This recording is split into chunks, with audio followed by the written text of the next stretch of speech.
അപ്പോൾ okay, formula revision series day 20 ആണ്. ഇന്നും നമ്മൾ ട്രയാങ്കിളാണ് പിടിച്ചിരിക്കുന്നത്. പക്ഷേ ഇന്ന് നമ്മൾ നോക്കുന്നത് ഇക്വിലാറ്ററൽ ട്രയാങ്കിളാണ്. എന്താണ്? 3 സൈഡും ഈക്വലായ ട്രയാങ്കിൾ.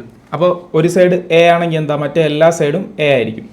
പിന്നെ ഇതിൻ്റെ നമ്മൾ വേറൊരു പ്രത്യേകത എന്ന് പറഞ്ഞു കഴിഞ്ഞാൽ ഇവിടെ നിന്നുള്ള ഹൈറ്റ് ഇല്ല. ഹൈറ്റ് എന്ന് പറഞ്ഞാൽ ഈ പോയിന്റിൽ നിന്ന് ഇങ്ങോട്ടുള്ള പെർപെൻഡിക്കുലർ ഈ ഹൈറ്റ് നമ്മളിതിനെ എച്ച് എന്ന് വിളിക്കും അല്ലേ, ഹൈറ്റ്.